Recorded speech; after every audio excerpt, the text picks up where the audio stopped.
Series হারের পরই test অধিনায়কত্ব ছাড়ার ঘোষণা দিলেন নাজমুল হোসেন শান্ত। মান অভিমান থেকে নয়, বরং দলের ভালোর জন্য এই সিদ্ধান্ত জানিয়েছেন তিনি। ড্রেসিং রুমে তিনজন অধিনায়কের প্রয়োজন মনে করেন না নাজমুল হোসেন। টেস্টে ব্যর্থতার জন্য ধারাবাহিকতার অভাবে দোষেন বিদায়ী অধিনায়ক। আমার একটা অ্যানাউন্সমেন্ট ছিল, আমি বাংলাদেশ দলের অ্যাজ এ টেস্ট ক্যাপ্টেন হিসেবে স্টেপ ডাউন করছি। আমি টেস্ট ফর্মেট আর কন্টিনিউ করতে চাই না। এবং শ্রীলঙ্কা সফরের আগে থেকে গুঞ্জন ছিল ক্রিকেট পাড়ায়, বিশেষ করে আলোচনা না করেই ওয়ানডের নেতৃত্ব থেকে সরিয়ে দেওয়ায় অভিমান ছিল নাজমুল শান্ত। টেস্ট সিরিজ শেষ হতেই ঘোষণাও দিয়ে দিলেন তিনি। যদিও সিদ্ধান্তটা কোনো মান অভিমান থেকে নয়, বড় দলের ভালোর জন্য নিয়েছেন বলে দাবি নাজমুল শান্তর। এক ড্রেসিং রুমে তিন অধিনায়কের মুখে নন তিনি। আমি মনে করি যে তিনটা ক্যাপ্টেন এই ড্রেসিং রুমে যোগ দিক, এটা এক ব্যক্তিগত মতামত।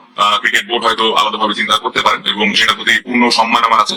সো এটা আমার ব্যক্তিগত মতামত যে তিনটা ক্যাপ্টেন আসলে আমার মনে হয় যে টিমের জন্য একটু ডিফিকাল্ট হতে পারে। সো পুরোটা টিমের বেটারমেন্টের কারণে আমি এখান থেকে সরে আসি। দলের পারফরমেন্স কলম্বোতে ধরে রাখতে পারেনি বাংলাদেশ, স্বীকার করলেন নাজমুল শান্ত। মাঝে মধ্যে টেস্ট জয় বা ড্র করলেও ধারাবাহিকতার অভাবকেই দুষলেন টাইগার অধিনায়ক। আগের থেকে একটু বেটার রেজাল্ট হচ্ছে, মাঝে মধ্যে আমরা জিতছি, মাঝে মধ্যে খেলাটা ড্র করতে পারছি। সো এই জিনিসগুলো ইম্পর্টেন্ট। আপনি যদি স্পিনারদের ক্ষেত্রে দেখেন, বাইরে এসে স্পিনাররা উইকেট নিচ্ছে। সো এই পজিটিভ দিকগুলো আছে, বাট আমার কাছে মনে হয় যে প্রথম টেস্টে যেভাবে আমরা খেললাম, এই টেস্টটা আরো ভালোভাবে খেলা উচিত ছিল। ঘরোয়া ক্রিকেটের কাঠামোকেও কাজ করায় দাঁড় করিয়েছে নাজমুল শান্ত, যে কারণে বিজয়ের মতো ক্রিকেটার এনসিএল বিসিএল এ ভালো খেললেও জাতীয় দলে মুখ থুবড়ে পড়ছেন। ঘরোয়া ক্রিকেটকে নিজেদের স্কিল উন্নয়ন আর ভুল ত্রুটি শুধরানোর প্ল্যাটফর্ম হিসেবে কাজে লাগানোর পরামর্শ বাংলাদেশ অধিনায়কের।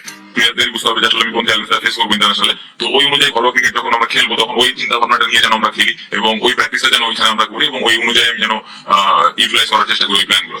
টেস্ট সিরিজের ব্যর্থতা ঘোচাতে এবার সাদা বলের ক্রিকেটে চোখ বাংলাদেশের। আশিক রুদ্র, চ্যানেল